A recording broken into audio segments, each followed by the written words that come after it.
Soy Felipe Izquierdo. Eh, Hice un video en la semana y lamentablemente es mucho el apuro que tengo en la semana para hacer los videos. Y bueno, igual se me hace corto. Fueron 2 horas el último video. Se me quedaron algunas cosas en el tintero, como por ejemplo, eh, se ve borrosa la imagen, no sé por qué. Bueno, ese, ese apocalipsis que se vivió en Valparaíso el día 13, 14 y comienzo del 15 de febrero de 1817, continuó después cuando estaban estos 9 barcos españoles y los dos restantes, que era uno francés, Ribelieu, y el otro, que no me acuerdo el nombre, era también una fragata norteamericana. Estos 11 barcos se cargaron de miles de personas civiles, hombres con sus mujeres, sus hijos, soldados que pudieron entrar a estos barcos. Eran barcos de mediano tamaño, dedicados más al comercio. Por lo tanto, esos barcos estaban embargados por la orden de Marcó del Pont para poder tener esa retirada que él ya la tenía contemplada antes de iniciar cualquier,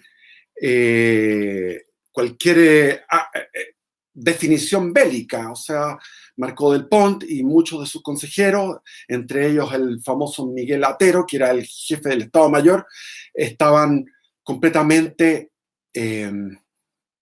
escépticos y derrotados antemano. No hubo un esfuerzo por sencillamente tenían fuerzas como para enfrentarse, haber hecho una campaña inteligente, con coraje, con valor, con estrategia, y podrían haber ganado. Era como un partido de fútbol. Uno podía jugar con una muy buena selección, pero puede ganar igual. En fin, entonces el gobernador de Valparaíso no puso víveres en los barcos. Los barcos estaban sin víveres. Mucha gente se ahogó en el trayecto, se dieron vuelta algunos botes, los botes eran bombardeados por ese único cañón que pudieron salvar los patriotas que lograron vencer en la vigilancia de sus carceleros en ese barco, que estaban ellos ahí y los iban a ser enviados al Callao. Logran liberarse de su prisión, de sus cadenas, de una manera hollywoodense, espectacular. Y ahí está Santiago Hueras y el otro José Mardones, y los dos lideran, eh, dan orden a toda esta cantidad de gente que está dando vuelta por todo Valparaíso, haciendo desmanes, saqueos, y hay gente que no podía llevar todas sus cosas, que quedaron ahí, baúles con cosas finas que se repartían entre el pueblo de Valparaíso, y ahí lograron hacer un grupo de 50 para poder tener algún tipo de orden. Y en Santiago, a su vez, estaba la famosa Legión del Comercio, que eran los comerciantes que tenían un grupo armado que pudieron poner orden. Sin embargo, los desmanes los desórdenes que hubo en Santiago fueron bastante medidos. No hubo ningún muerto, ningún herido, no hubo ninguna agresión física. Solamente fue a asaltar el palacio, a asaltar la casa del gobernador, buscando todas sus pertenencias que no estaban porque se habían sido llevadas a Valparaíso antes de las batallas, o sea, ya para ponerse a resguardo. Marcó del Pont, y nombran a un presidente, este señor Ruiz Tagle, que es el que va a gobernar 2 o 3 días, hasta que al día siguiente llega el ejército libertador, el ejército de San Martín. Y todo esto no fue tan terrible. Lo que fue terrible fue en Valparaíso para lo que fue los realistas.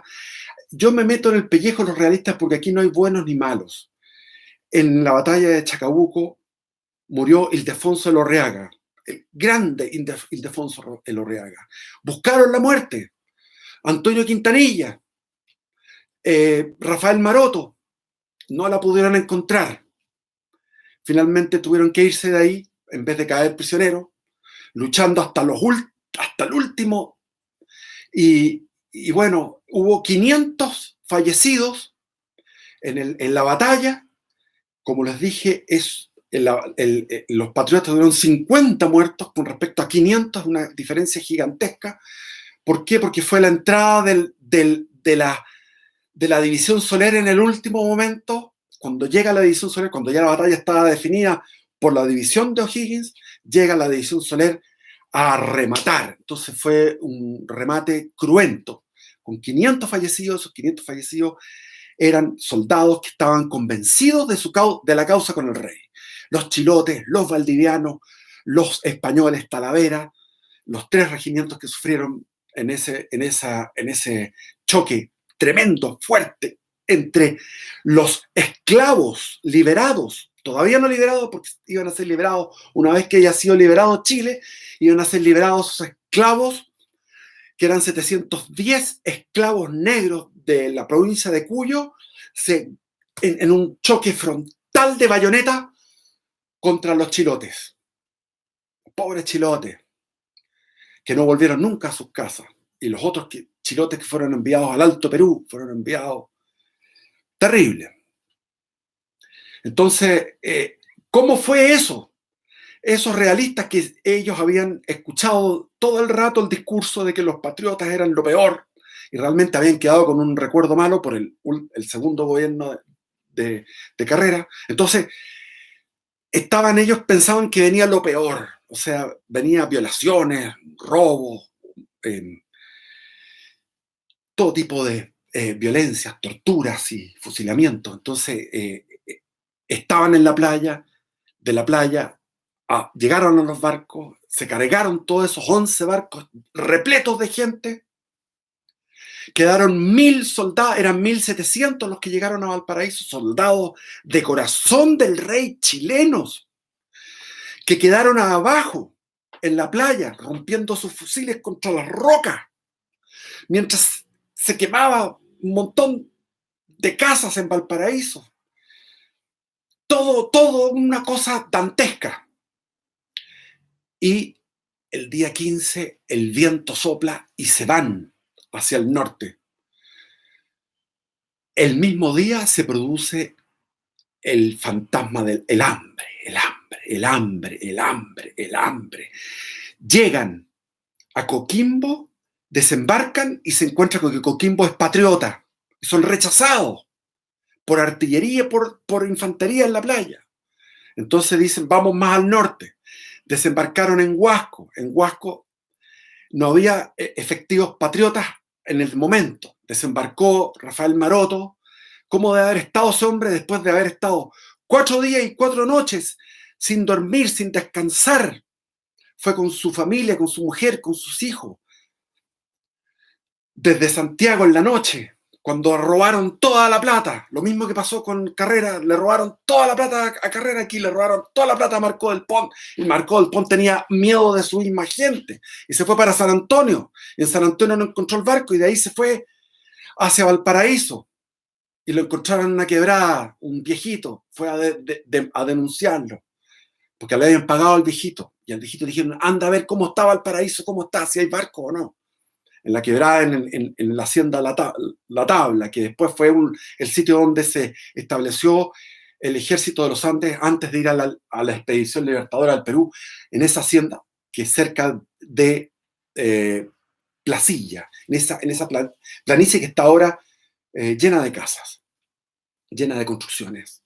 Que en mi época, en mi juventud, uno pasaba por Placilla, era puro bosque, y ahora hay una ciudad ahí, una ciudad circular, Placilla, y después llega uno a Valparaíso, que se une como un ala a otra ala, que es Viña y Concón, y después para atrás como una cola gigante, lo que es actualmente Quilpué, Villa Alemana, que Limache, Olmué.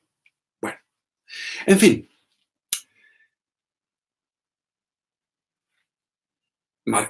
Francisco Casimiro Marcó del Pont decretó, como dicen actualmente los esotéricos, decretó la derrota. Llevó sus cosas antes de la derrota, antes del enfrentamiento. Mandó un ejército, la parcialidad, la mitad del ejército lo mandó a exponerse por miedo. Después, en vez de irse al sur, como decía Maroto, replegarse hacia el sur ordenadamente, se van en medio de la noche, a la 1 de la mañana, hacia Valparaíso. La tropa no quería más. Y todo esto por culpa de la cobardía de un dirigente. Así termina así termina desde Pedro de Valdivia hasta Marco del Pont. De Pedro de Valdivia, el sumum de la valentía, el sumum del arrojo, lo ya sobrehumano que puede ser Pedro de Valdivia, como político, como fundador, como el verdadero padre de la patria, es Pedro de Valdivia, por favor. Ese es el padre de la patria. Ese es el padre de la patria. Pedro de Valdivia. Bueno, y después todos los gobernadores hasta llegar a Marco del Pont. Y todos esos cuadros fueron destruidos por la plebe. Ahora, voy a ponerme este libro, Historia de Chile. Yo tenía, como les he contado, tenía la edición maravillosa, con un empaste magnífico que tenía mi padre. Y hay también un libro de mi padre, que es este. Este libro, mi padre habla sobre O'Higgins y la adversidad, la imagen de O'Higgins, el prócer de la emancipación americana, O'Higgins de la cuna a la cumbre, síntesis de la vida y de la obra, O'Higgins y la poesía chilena, está metido en la poesía, etcétera. Entonces, todo lo que es O'Higgins, yo me crié con mi padre que en el año 1970, yo tenía 10 años y me muestra una carta de O'Higgins, firmada por O'Higgins. La regalamos a la escuela militar. Hubo una ceremonia muy hermosa, en ese momento fue emocionante, y se dio lectura a la carta de O'Higgins. Se dio lectura. Se ve borroso, no sé por qué, bueno, filo.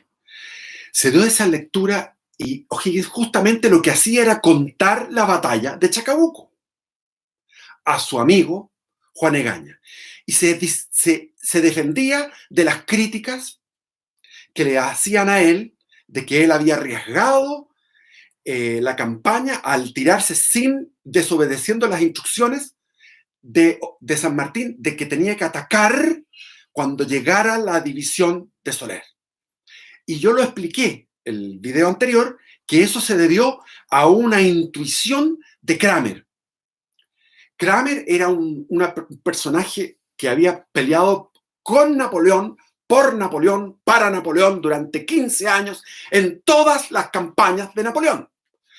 Kramer era de origen suizo, pero se había hecho francés por amor a la revolución y tenía un historial militar gigante. Entonces él convenció a O'Higgins de que había que atacar, porque si se quedaban quietos esperando que llegara Soler, que podían pasar 3, 4 horas, Rafael Maroto iba a decir: aquí hay un gato encerrado, aquí hay algo, aquí pasa algo raro, porque nadie sabía, los realistas no tenían espías, porque los espías se les pasaban al enemigo, porque había una desmoralización, porque la desmoralización venía de la cabeza, de la histeria de Marco del Pont. Entonces, sencillamente no había espías, entonces los realistas estaban dando manotazos de ciego, pero Kramer le dice a O'Higgins: tenemos que atacar en una inferioridad numérica, porque la división de O'Higgins era 1000 hombres, 200 de caballería, más 800 infantes, sin cañones, frente a 1650 realistas colocados en posiciones inmejorablemente que fueron por casualidad, se les tocó por casualidad esas posiciones de defensa, tan defensivas, tan bien, con barrancos, con arena, con ripio, porque pasaba por ahí el estero Las Margaritas, que producía una especie de cono de deyección, y al frente había el barranco doblaba incluso hacia, o sea, era una verdadera fortaleza lleno de cerros, y el ejército patriota tenía que embocar obligadamente por la quebrada hacia abajo. Bueno, ya conté la batalla. Vamos a leer acá. El día 17, O'Higgins fue nombrado director supremo por unanimidad. El nuevo director supremo dirigió al país una corta proclama, firmada por él y por su secretario del Interior, Miguel Zañartu.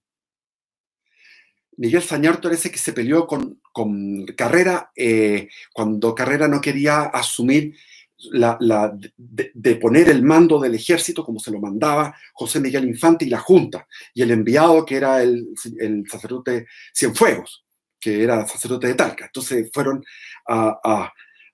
y ahí se enfrentó Miguel Zañartu, ahí se mostró Zañartu su, su carácter, y era el secretario del Interior. Ya estaba configurado una especie de gabinete que en esa época era mucho más económico. El gabinete eran tres: Hacienda, Interior y Guerra.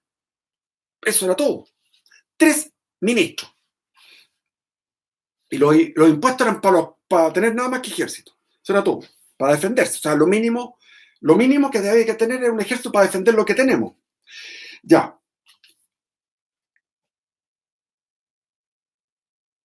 Después de agradecer en frases calurosas al gobierno y al pueblo argentinos los grandes sacrificios que habían realizado por la libertad de Chile, añadía: los sentimientos, comillas, O'Higgins, los sentimientos de la unidad y concordia deben inflamar el espíritu de los chilenos. Un olvido eterno de las mezquinas rivalidades que por sí solas son bastantes para hacer las ruinas de los pueblos. Yo exijo de vosotros aquella confianza recíproca sin la cual el gobierno es la impotencia de la autoridad y se ve forzado a degenerar en despotismo. La victoria de Chacabuco, la gratitud y admiración por el general San Martín, el ascenso de O'Higgins al poder, el término de la dependencia de España, las ilusiones cifradas en la libertad y el próximo regreso de los patriotas de Juan Fernández, los prisioneros en la isla de Juan Fernández,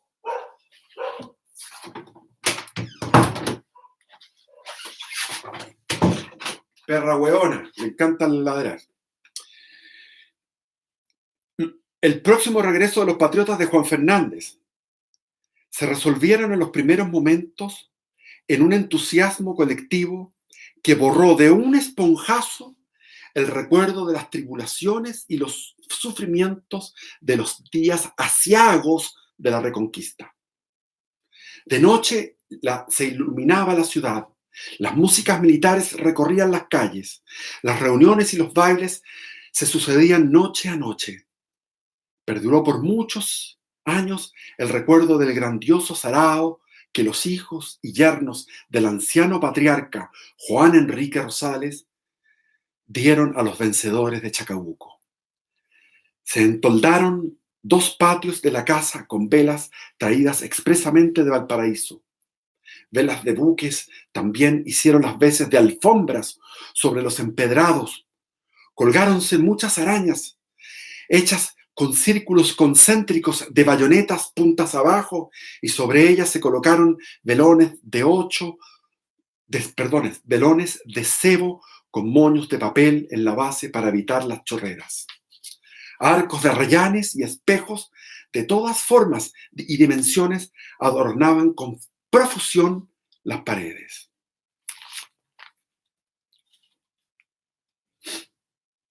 Bosquejo psicológico del nuevo mandatario. Me salto. Las celebraciones, habían bandas. Los negros de Mendoza tenían 2 bandas magníficas militares que habían tenido todo el tiempo para ensayarse. Y a eso se unió una tercera banda.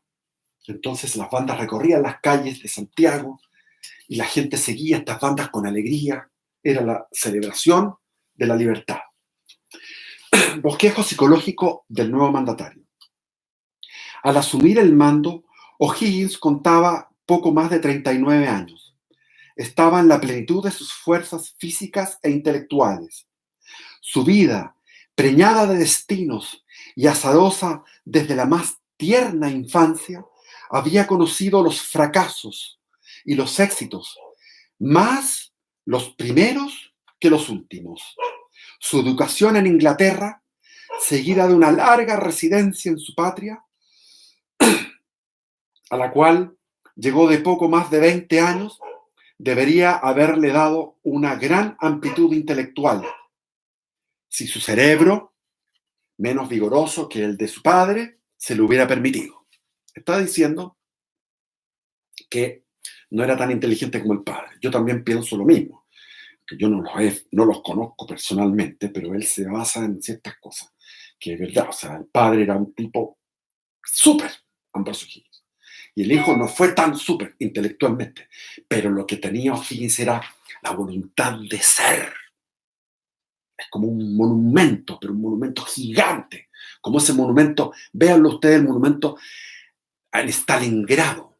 Hay una mujer gigante, colosal, inmenso monumento. Entonces, si consideramos la voluntad de ser, la voluntad de ser, O'Higgins la tenía como un inmenso monumento fuerte, porque todo, como dice mi padre ahí en su libro, la adversidad nació con la adversidad. Hasta el día de hoy, la gente de origen aristocrático dice el guacho O'Higgins. ¿Cómo pueden ser tan reaccionarios? Yo he conversado con expertos en genealogía y dicen que las ramas que vienen de los hijos naturales son mucho más fuertes que las ramas de los hijos legítimos. Porque los hijos naturales generan una fuerza tremenda, porque no, carecen de algo, nacen mutilados con el 50% en contra. No tener el padre. El padre no hay, se sabe que no hubo, hay antecedentes de que no hubo reunión, no hubo eso de verse. El padre le mandaba las lucas, plata. Fue arrebatado de su madre, fue enviado donde unos curas y después donde una familia y después estuvo en Inglaterra estudiando y en Inglaterra el padre le mandaba plata a unos judíos y los judíos le quitaban la plata. Todo era adversidad. Entonces él forjó un carácter, una fuerza interior, que eso es la fuerza moral y la fuerza de voluntad que lo llevó a que nosotros lo consideráramos el padre de la independencia. Si no hay unanimidad, hay un 90% de los historiadores serios que lo proclaman como el padre de la independencia. Incluso él, que empieza a hablar de cosas que son reales. María Graham, que conoció a O'Higgins en 1822, lo retrata así. Esta mujer que había retratado también a San Martín, que fue escritora y era una mujer muy penetrante en sus observaciones. El director, comillas, dice María Graham, el director vestía, como de costumbre, su uniforme de general. Es bajo y grueso, pero muy activo y ágil. Sus ojos azules, sus cabellos rubios, su tez encendida. Sus facciones revelan la sangre irlandesa del padre, mientras que la pequeñez de sus pies y manos recuerdan la sangre criolla de la madre. Su asistente, el general de la Cruz, que después completó el retrato con una aguda observación. Comillas, lo mismo su aspecto físico que su carácter carecían de la gracia que despierta a primera vista la simpatía. Los ingleses que lo trataron, Halls, Mears, Miller, famoso Miller, lo vamos a ver, Stevenson, Cochrane y otros, coinciden en reconocerle un alma sana y un carácter bondadoso. Y ellos estaban en situación de adentrarse más que los chilenos en el fondo de su temperamento y de su carácter, de corte inglés.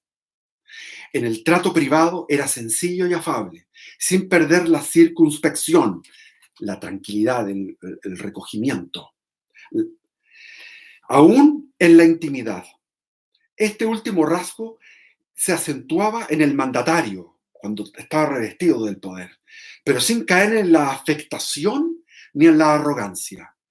delante del interlocutor parecía que le invitaba a decir: me hallo dispuesto a hacerte justicia. O sea, O'Higgins te miraba, tú le estabas hablando y él te decía, te miraba y con los ojos te expresaba: estoy decidido a hacerte justicia, quiero escucharte, quiero darte la razón, quiero entenderte completamente. Le agradaba más oír que hablar, y este rasgo, unido a la circunspección, le dio fama de reservado. Su vida íntima giró siempre en torno del cariño de su madre.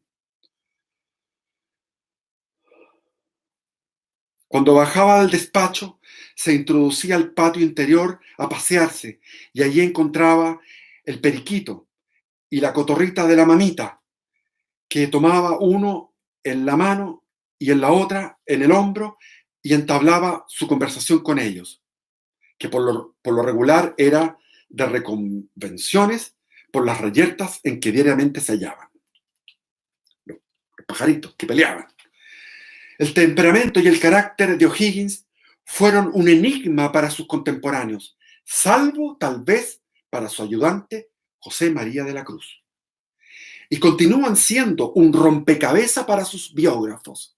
Sin embargo, son de una sencillez y normalidad extraordinarias.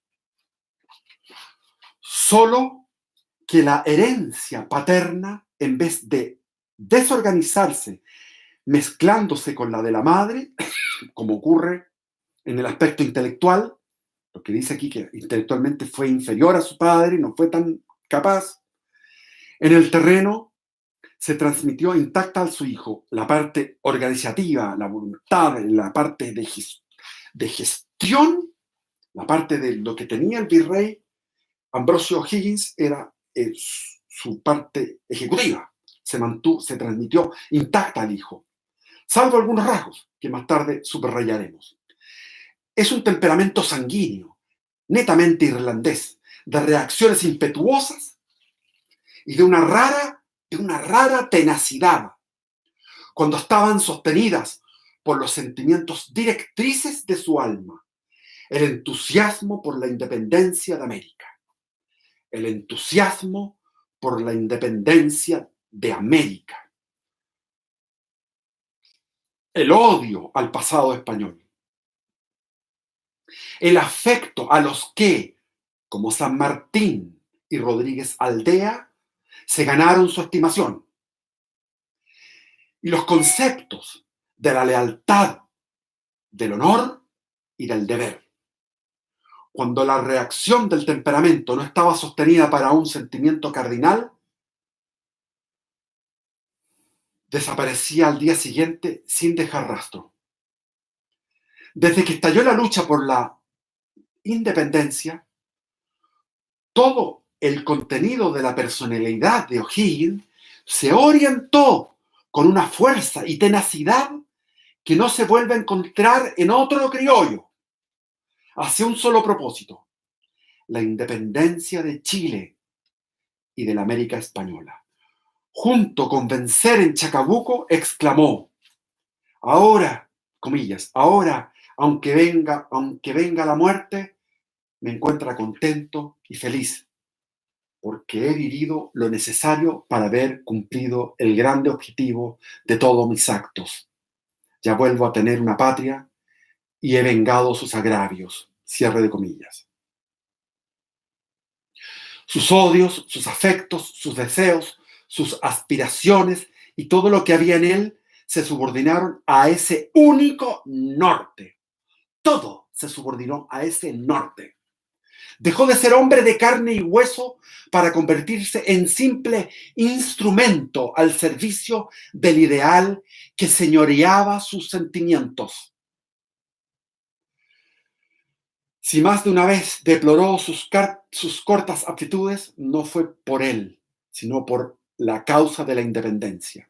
O sea, él decía, bueno, me falta más capacidad, más talento, pero no era por su ego, sino que, pucha, me gustaría ser un genio como Napoleón para poder ganar todo y entregar rápidamente la independencia a toda América. De ahí que siempre sacrificara sin vacilar los intereses de Chile a los de América. Eso fue Eso fue lo que determinó su caída, porque se dedicó a complacer, en buena forma, se dedicó a complacer a San Martín, la expedición libertadora al Perú, a Cochrane, la Armada chilena, la escuadra chilena. Se consagró en ese momento, ocupó, así como San Martín ocupó a Cuyo para liberar a Chile, O'Higgins ocupó a Chile para liberar al Perú. Hizo un esfuerzo el país que no estaba en condiciones, pero que logró hacerlo, gracias a esa voluntad de San Martín y esa voluntad de O'Higgins.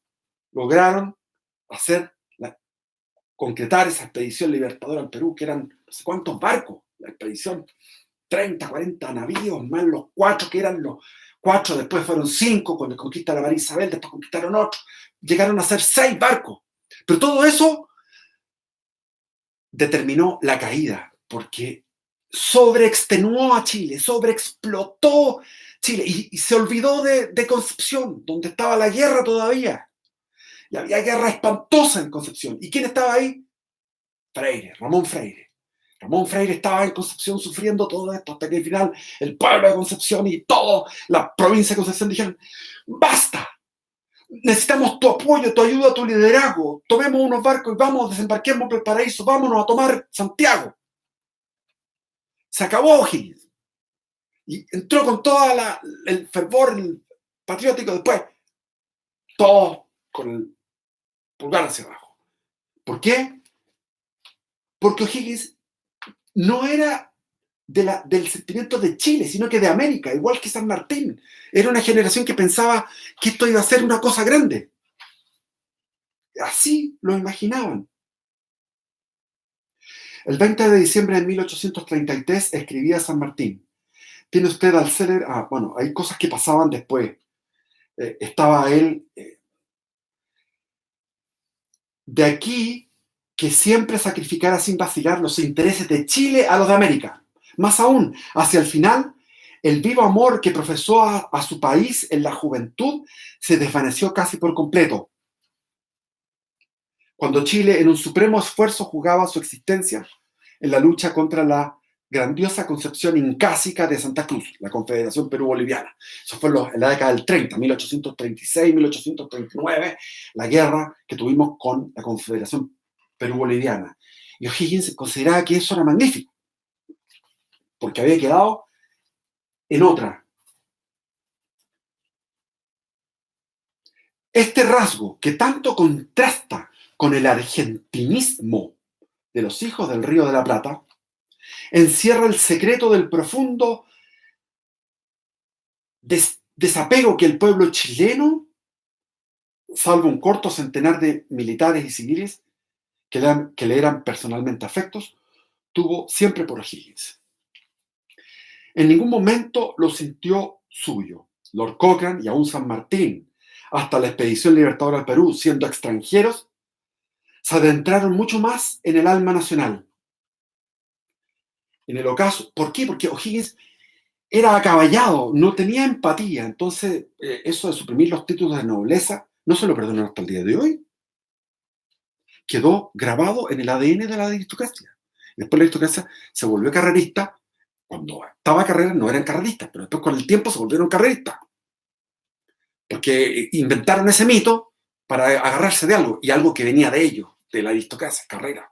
Pero en el fondo ellos no quisieron la carrera. Después no quisieron a Higgins, porque Higgins, aboliendo los mayorazgos, le dio patar la raja a la iglesia también, al obispo, qué sé yo. Entonces, todo lo contrario que era, lo que era la visión que tenía práctica de derecha, realmente de derecha, que tenía Portales. Porque Portales decía: hay 3 cosas que hay que respetar en Chile: la aristocracia, la iglesia, y él no creía, era un ateo prácticamente, la aristocracia, porque la aristocracia no podemos ir contra ella. Contra la iglesia tampoco. Y la iglesia es útil porque sirve para la virtud, para que la gente tenga buenos hábitos, para la moral. Y después estaba el ejército. Entonces, para el ejército, Portales hizo las guardias civiles, armó un ejército paralelo de ciudadanos, y él mismo iba a entrenar al Parque Caucinio, a esa zona, donde ahora es el Parque O'Higgins, iban a entrenar, y en Valparaíso, en todas partes, y sirvieron, y se dio que sirvió eso. Y la purga de los elementos rebeldes, pipiolos, hiperliberales en lo político que estaban en el ejército, había que purgarlo. Entonces el ejército tenía que estar en una línea, la iglesia y la aristocracia. Y así vamos a tener un régimen de orden que va a permitir la libertad de comercio y échale para adelante, porque vamos a estar todos libres para trabajar y vamos a estar con las reglas claras. Y así Chile despegó y fue el mejor estado de toda América Latina en el siglo XIX. Brilló en esa fórmula, la fórmula de Portales. Bueno, su odio a España y a los españoles alcanzó por momentos una extraña intensidad. Su correspondencia, sobre todo entre 1816 y 1818, revela un odio a los realistas que amenaza volcar al gobernante en el primer recodo del camino. La pasión borra de su cerebro el hecho de que la independencia es un simple parto prematuro y que pesa sobre sus hombros la áspera tarea de forjar un pueblo fuerte, rico y moral, del enclenque y miserable conglomerado humano cuyo cordón umbilical cortó en Chacabuco. No se le representa el hecho de que los realistas son a lo menos el 40% de la población, que entre ellos están los hombres de más carácter, de más moralidad y mayores aptitudes económicas y administrativas, y que, sin incorporarlos espiritual y materialmente al nuevo Estado, todos sus esfuerzos están condenados al fracaso. No nos odia en cuanto a individuos ni en cuanto a españoles, sino como enemigos de la independencia. Es decir, tuvo el poder total y gobernó acaballadamente, es decir, sin hacer los contrapesos de la ingeniería que había que hacer, que la hizo Portales. Aunque dicen que Portales es un mito, también, porque Portales es un surfista que va arriba de una ola, porque la ola fue generada por los mismos chilenos, por la misma aristocracia, que dijo, basta, hagamos algo sensato y cuerdo. ¿Y quién iba arriba? ¿Quiénes iban arriba? Joaquín Prieto. En primer lugar, Joaquín Prieto y Portales. José Tomás Ovalle, no, era un nombre nomás, etc. Bueno, eso se verá después. La sublevación de 1829, la tremenda sublevación conservadora en Chile. Lo mismo ocurrió con su odio a los Carrera. Cuando en 1817 pedía para ellos el cadalso, no lo movía el odio personal por las injurias recibidas, sino el convencimiento de que constituían un gran obstáculo que impedía consolidar la independencia de América, pues no eran capaces de afianzarla, ni dejaban los Carrera que lo hicieran los que él conceptuaba aptos, como San Martín. Si José Miguel hubiera tenido algunas aptitudes de gobernante, de organizador y de general, O'Higgins, ahogando sus antipatías de temperamento y su repugnancia moral, se habría convertido espontáneamente en instrumento suyo, como lo hizo con San Martín y con el mismo Carrera en la Patria Vieja, mientras participó de la creencia en su imaginario que era un genio militar. Cuando Carrera estaba en Concepción, daba órdenes y las cosas no resultaban, como la expedición Arauco, que fracasó 2 veces. Entonces, realmente las visiones estratégicas de Carrera eran correctas, tenía que ser así, pero no tenía gente que lo llevara. Entonces, O'Higgins comprendía eso y hasta el último momento defendió a Carrera, hasta que finalmente se dio cuenta en la reunión en Talca con la Junta de que eso había que cambiar. Y ahí tuvo que aceptar la nominación a la jefatura del ejército.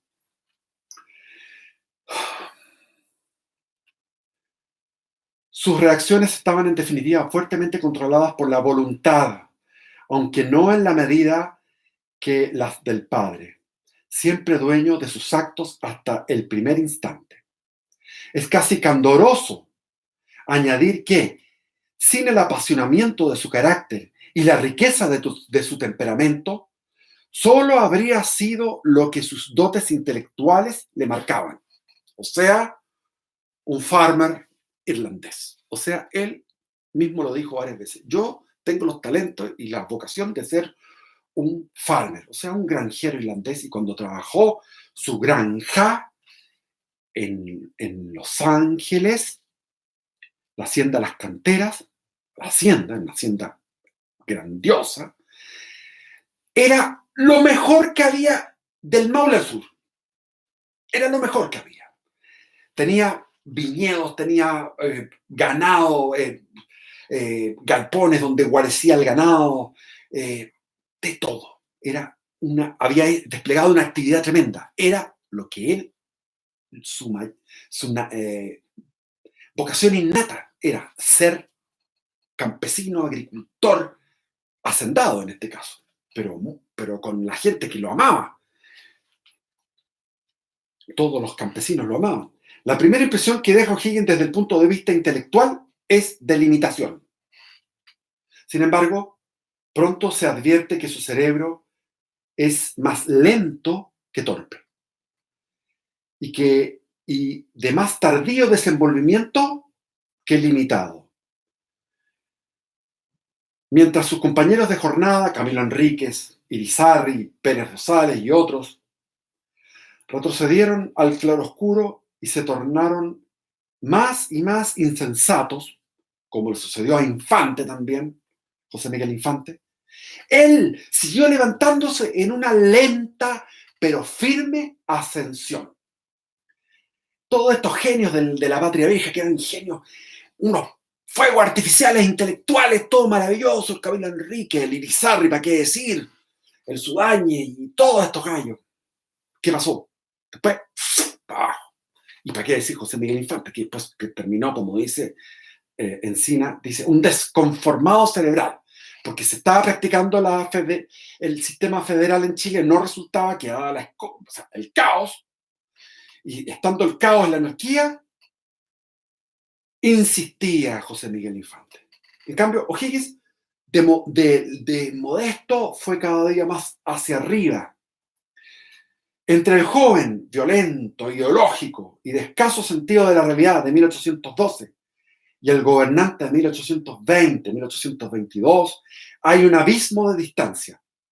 Su poder de síntesis llamó la atención de casi todos los que lo trataron. Su expresión no era florida, ni su dialéctica acerada, pero tenía un talento especial para resumir las ideas o puntos de discusión en muy pocas palabras. Sin ser un cerebro poderoso ni original, tenía a lo menos la fuerza intelectual y el juicio necesarios para discernir sobre las ideas ajenas, en algunos aspectos con bastante sentido de la realidad. La tragedia de su personalidad histórica no estriba en su limitación intelectual, sino en la ausencia de las dotes que hacen al gran gobernante que su padre poseyó en alto grado. Parece que el destino, por ironía, se hubiera complacido en descargar sobre sus hombros y contra su voluntad precisamente las funciones para las cuales no había nacido. En carta a Maquena el 5 de enero de 1811 le decía, abre comillas, la carrera a que me siento inclinado por naturaleza y carácter es la del labrador. Debo a la liberalidad del mejor de los padres una buena educación, principios morales sólidos y la convicción de la importancia primordial que tiene el trabajo y la honradez en el mérito del hombre, gozando además de una salud robusta que ningún exceso ha menoscabado ni abatido otro mal que la peste que sufrí en Sanlúcar, en cuyo trance se compró hasta el ataúd en que debían sepultarme, pues tanto se despertó de mi vida. En tales condiciones hubiera podido llegar a ser un buen campesino y un ciudadano útil. Y si me hubiera tocado en suerte nacer en Gran Bretaña o en Irlanda, habría vivido y muerto en el campo y muy feliz. Pero he respirado por primera vez en Chile y no puedo olvidar lo que debo a mi patria. Mirar con apatía sus errores y su degradación sería violar abiertamente un gran principio moral que me enseñaron a venerar desde mis primeros años. Esto es, que debemos poner el amor propio inmediatamente después del amor hacia nuestro Creador. La naturaleza, como él mismo lo reconoce, le había negado todas las dotes que hacen al general. Ni las lecciones de la experiencia, ni las de Maquena, ni las de San Martín lograron hacer de él un estratego ni un táctico, siquiera mediano. Era bravo hasta el extremo, dijo de él el último que lo distinguió especialmente, pero sus conocimientos militares eran nulos, salvo en el Quilo, donde el azar feliz le dio el triunfo. Atacó por los... Fue un combate pequeño, en realidad. En el Roble, Joaquín Prieto mandó la batalla, desde que se disparó el primer cartucho hasta el final. Y la corazonada de Chacabuco se la impuso Kramer, casi a la fuerza. Y después de negarle todas las dotes que forman al general, dispuso los sucesos hasta obligarle a aceptar el mando en jefe del ejército de su patria en las condiciones más difíciles que era posible conseguir. Cuando le tocó ser general en jefe, el ejército estaba hecho pedazos. Cuando salió con su gente de Concepción para reunirse con Maquena en el Membrillar, esa gente iba completamente desmoralizada y tuvo que meterle moral a base de arengas, a base de espíritu. El espíritu de O'Higgins se contagió a esos hombres que venían en harapos, venían sin alimentos, que las guerrillas realistas les agarraron el ganado, los atacaban por retaguardia, los atacaban por los costados y en todo momento vigilados. Y logró que ese puñado enfrentar en el Quilo. Después vino Membrillar y después vino esa competencia por llegar al Maule y logró ganar, llegar el mismo día que el general Gainza, cruzar el Maule. Esa fue voluntad invencible, cruzar el Maule en la noche por un vado hacia la cordillera, con la gente agotada, pero la gente con un ánimo tremendo, cruzando con el agua hasta aquí, con el agua hasta acá, por todos lados. La misma cruel ironía se repite en el terreno político. Le negó la primera de las dotes del gobernante. O sea, no tenía intuición política que permita apreciar a primera vista las situaciones, la realidad en que pisa, los escollos que es menester sortear, los declives que permiten deslizarse hacia la meta y captar las oportunidades que pasan como celajes delante del estadista. Vamos a verle crearse motu propio dificultades y rodar al precipicio, sin dejar tras de sí otra cosa que un poderoso esfuerzo fallido por falta de instinto político. Todo lo contrario que Diego Portales. Diego Portales tenía instinto político porque Diego Portales era lo contrario en ese sentido. O'Higgins tenía fuerza. Portales, lo único que quería, se metió a la política porque quería ganar plata, quería hacer negocio, quería tener su vida de fiesta, era mujeriego, le encantaba estar con mujeres, una tras otra, y tener fiestas nocturnas, y tener lucas, plata para eso, y hacer buenos negocios. Su vida privada era lo que él quería, pero no pudo hacerlo porque le tomó el negocio del estanco del tabaco y no pudo realizarlo porque el país era un caos. Entonces él se metía a la política para aconsejar a los que estaban como un poder detrás del poder para que se organizara el país para poder hacer negocios. totalmente de derecha 100%. 100%. Entonces, Portales es una cosa, lo opuesto en este sentido. Y tampoco Portales no tenía ese jardín precioso que tenía O'Higgins, que eran sus virtudes. Estaba lleno de virtudes. Entonces, aparte de ese tremendo monumento, tenía un jardín precioso. Hay personas que son puro jardín y un monumento que es así de chico. Puro jardín. Hay otros que son puro monumento y abajo no tienen nada, ni una flor. O'Higgins tenía los dos: monumento, voluntad de ser y virtudes. Portales tenía algún jardincito, más bien no muy florido, no muy colorido, no muy bonito. En el terreno político también le negó el instinto político. También le negó el don del mando. Carecía de esa fuerza indefinible que permite a quien la recibe en dote hacerse obedecer por los hombres y por los pueblos, casi sin mandarlos. Como dice un refrán de un filósofo, no me acuerdo, que dice: la verdadera autoridad es la que no se siente. El verdadero jefe no se siente. En este caso, con frecuencia trataba a sus enemigos con la misma generosidad y benevolencia que le veremos gastar con Manuel Rodríguez, pero nunca los atraía. Como San Martín, que atraía, San Martín los atraía. Prefería perder a un amigo o renunciar a la adhesión de un enemigo antes que halagarlo o prometerle lo que no podía cumplir.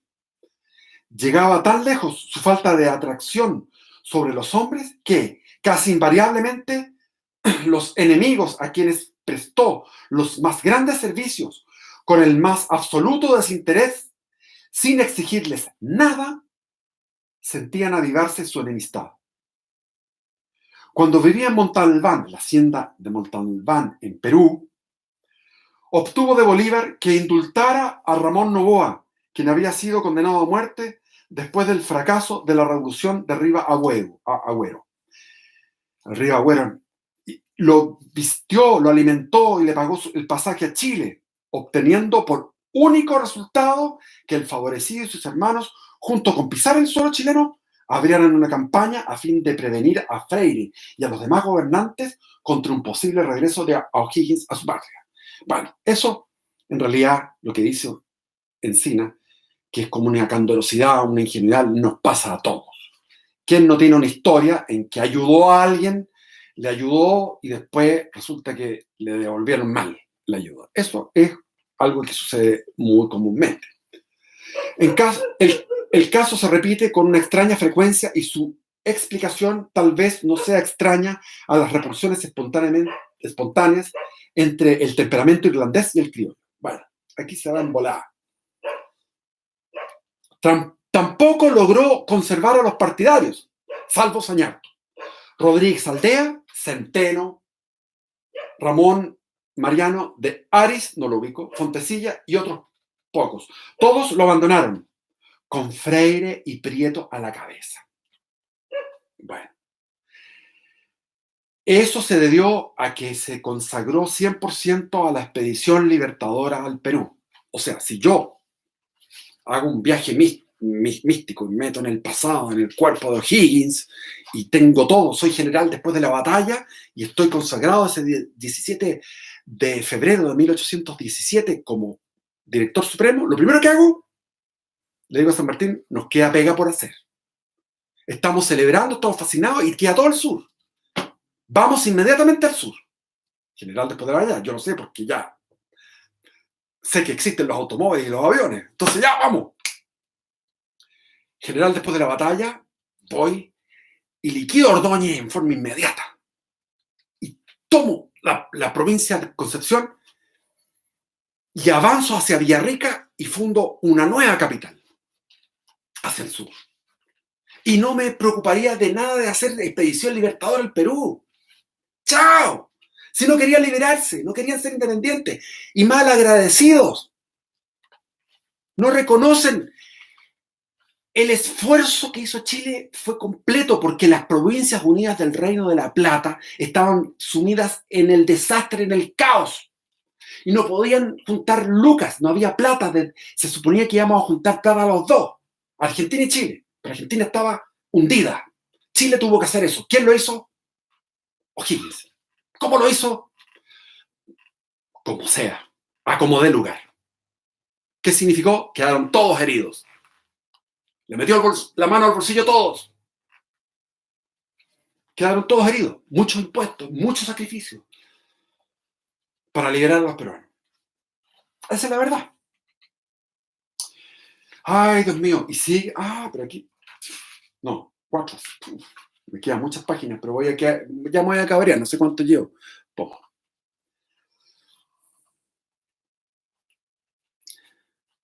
Abandonado a sí mismo, su cerebro salta bruscamente de las medidas concretas de fomento agrícola recogidas por su experiencia de farmer irlandés a las quimeras de los ideólogos del siglo XVIII, a las quimeras que forjaron sobre la naturaleza espiritual del hombre y el progreso, sin tocar los grandes problemas políticos, económicos, sociales que necesitó encarar el mandatario y que erguían nuevamente delante de Prieto. Bueno,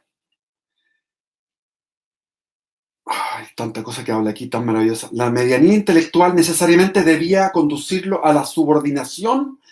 Su medianía intelectual necesariamente debía conducirlo a la subordinación a los cerebros más poderosos que comulgaban con los ideales que fueron el norte de su vida. Miranda, en Inglaterra. Juan Martínez de Rosas. José Miguel Carrera. San Martín. Más adelante, Rodríguez Aldea, que había sido realista y estaba en la Real Audiencia y participó del gobierno de Marco del Ponte. Rodríguez Aldea. Se deslizó por otra brecha, la de sus deficiencias de aptitudes delante de una montaña de problemas capaces de arredrar al gobernante más apto. Es decir, resumiendo un poco lo que quiere decir Encina, es que O'Higgins, con la medianía intelectual que tenía, logró, a base de su fuerza de voluntad y a base de ese corazón, que era el corazón que mostraba en las batallas, porque en Chacabuco iba adelante, es decir, iba para que tuviera 100 fusiles apuntándole a su cuerpo. Ese era el valor de O'Higgins, hacia adelante. Vamos para adelante. Entonces, eso como gobernante.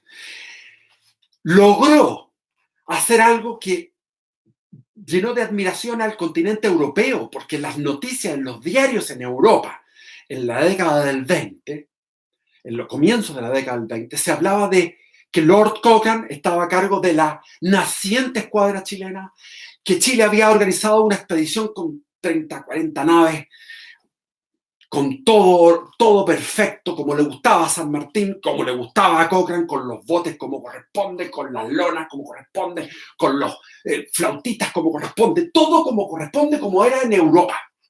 Y Chile logró hacer eso y enviar una expedición que iba a libertar a Perú y no libertó finalmente, llegó a Lima, pero no libertó al Perú por deficiencias de San Martín, que estaba en decadencia.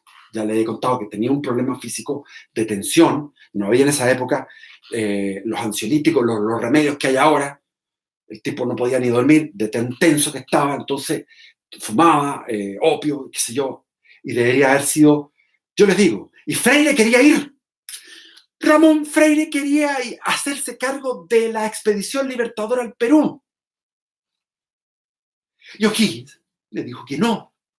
Grave error. Debería haber hablado con su amigo San Martín. Tú te vas a cargo de la organización del ejército, pero el que comanda como general en jefe los movimientos del ejército es Ramón Freire. Si hubiera ido Ramón Freire o Joaquín Prieto, Chile habría liberado al Perú y los habrían sido barridos de un viaje.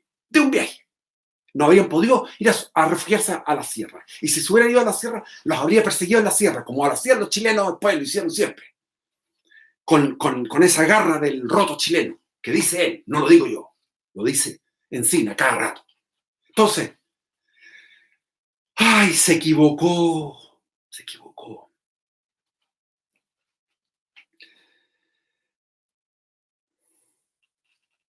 Como amigo era consecuente y reconocido a los servicios que se le hacían. Estos sentimientos solían llevarlo con frecuencia más allá de lo prudente. Rara vez se negaba el empeño del amigo, a menos que la exigencia chocara demasiado con el interés público. Este rasgo tan contrario a la psicología de su padre dio pie para que le calificaran de débil y fue origen de la mayor parte de los agravios y de las injusticias que hizo en su administración. Los contemporáneos ponían en boca de San Martín esta frase. San Martín decía, comillas, en el corazón y en el carácter de O'Higgins había más cera que acero. El dominio de su hermana Rosa, el dominio que su hermana Rosa ejerció sobre él, media hermana, perduró en la tradición como una de las observaciones más inexplicables. Su haber en el terreno político solo constaba de 4 renglones. 1. Su rectitud moral. 2. Su altura de alma. 3. Su abnegación cívica. 4. Su optimismo y su coraje. Moralmente, realizaba el ideal de la aristocracia castellano-vasca del hombre de una pieza, lo mismo como hombre privado que como gobernante. Era veraz, caballero y honrado a carta cabal. Jamás se rebajó a intrigar contra nadie ni contra nada. Prefería perderlo todo antes que claudicar moralmente. Estaba amasado con el mismo material que los de Pinto y los de Manuel Montt.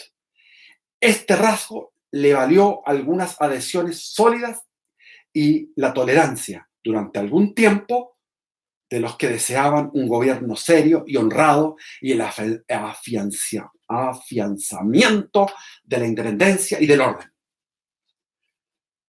Pero el transporte de las virtudes individuales al mandatario con frecuencia se resolvía en desventajas y peligros.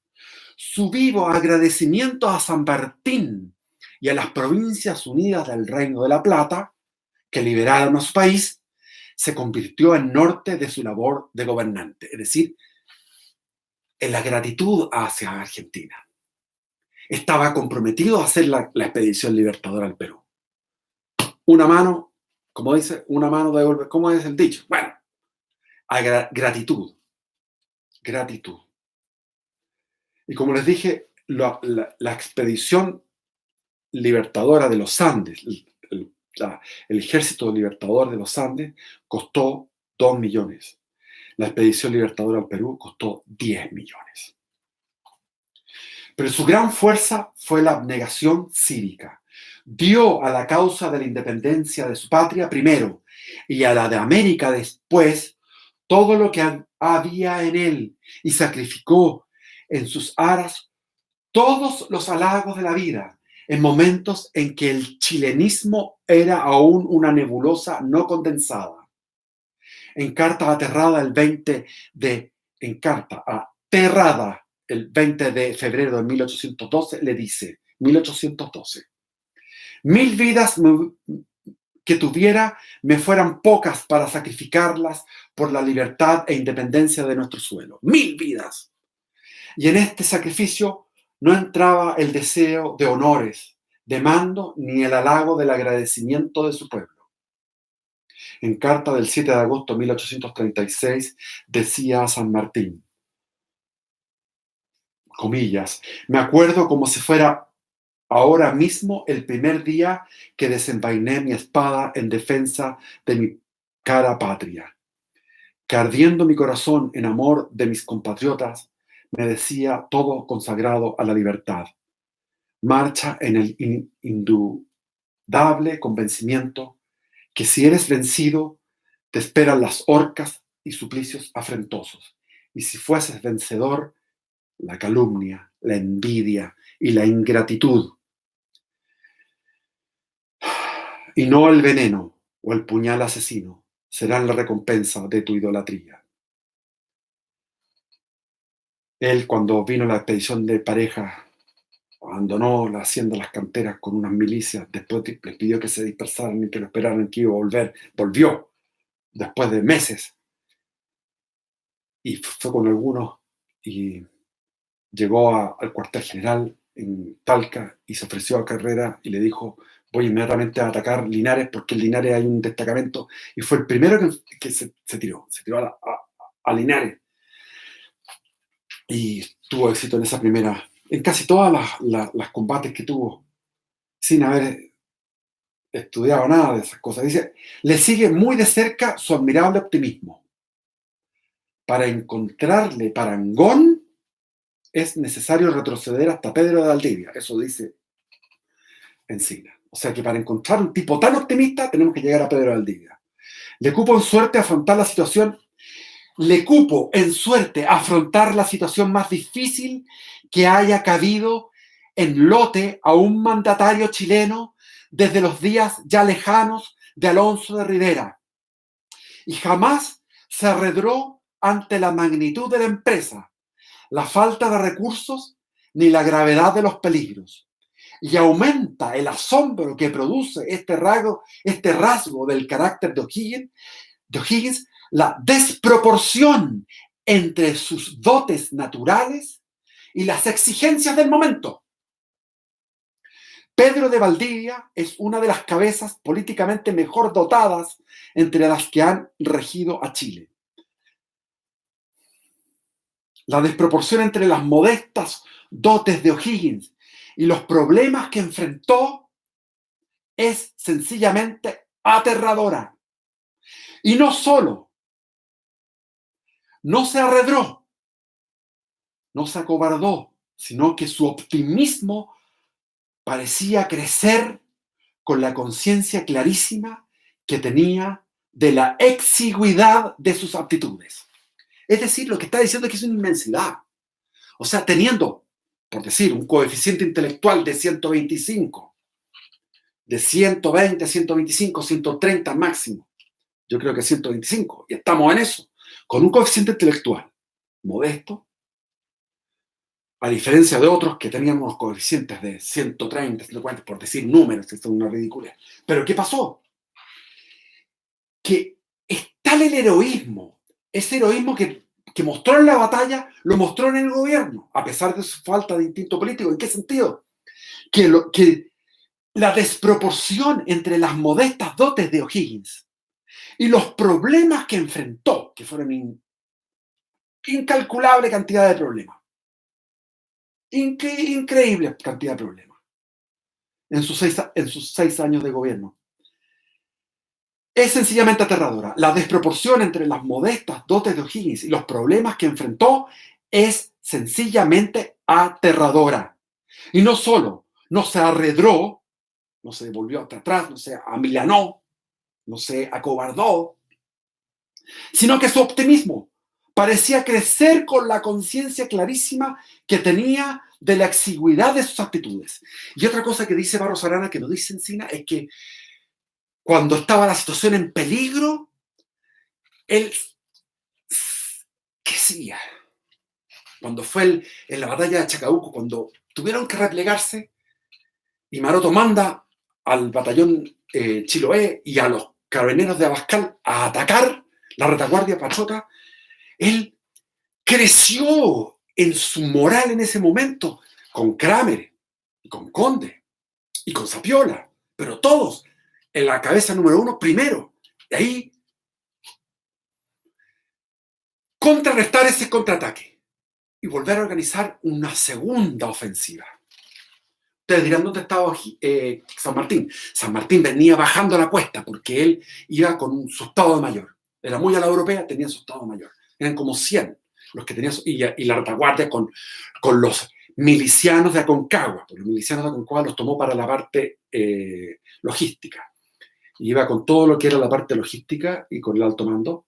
Y iba muy angustiado San Martín, porque veía que se escuchaba, no veía, escuchaba todo el fogueo, todos los disparos abajo en la cuesta de Chacabuco. Decía, wow, hay una sola división luchando y esa división corre peligro. En esos momentos de suprema ansiedad, aceleró la marcha más posible y llegó San Martín en el momento justo en que se había roto la línea defensiva, en que el batallón de Chiloé fue echado hacia atrás y el Talavera también, y quedaba nada más que el Valdivia, y justo el Valdivia fue atacado por la división Soler y llegó la división Soler. O sea, llegó el momento, la guinda del porche. Ahí llegó San Martín. Su último rasgo es su coraje cívico. La tarda sensibilidad cerebral del siglo XIX posó de preferencia su atención en su valor fisiológico en los campos de batalla. O sea, Barros Arana, ¿qué es lo que decía? Barros Arana, Vicuña Maquena, todos los historiadores decían su valor fisiológico en la batalla. Pero eso también lo tenía Kramer, lo tenía Necochea, lo tenía Lavalle, Freire, Bueras, Angulo, Molina y 100 más. En cambio, solo percibió confusamente su coraje cívico, la entereza y energía que le faltaron para sus amigos, y en el trato privado las tenía en los asuntos que consideraba de importancia de Estado o de utilidad pública. Una vez decidido, no retrocedía. En sucesos de esta naturaleza, no era el hombre tibio y de calma conocido en sus asuntos domésticos. Su expresión adquiría en estos casos una elocuencia, una lógica y una fuerza que brotaban sin duda de su convencimiento interior, de su sentimiento.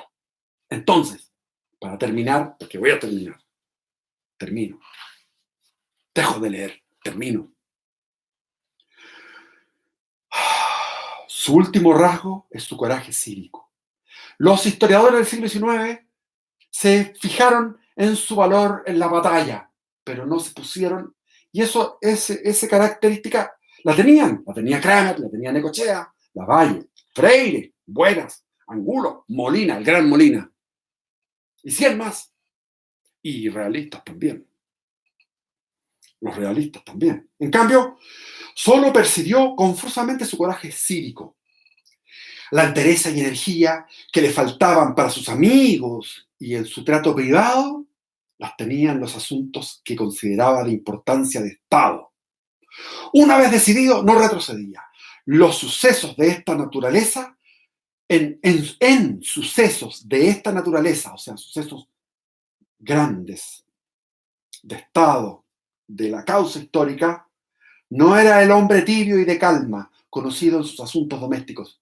Su expresión adquiría en estos casos una elocuencia, una lógica y una fuerza que brotaban sin duda de su convencimiento interior, de su sentimiento, de su corazón. Le da y no le da.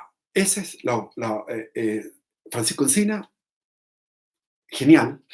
Me gustaría leer lo de mi padre, pero lo voy a dar la lata. O'Higgins ante la adversidad. Bueno, entonces después viene el capítulo 17, gobierno de O'Higgins. Que estén bien ustedes. Bendiciones.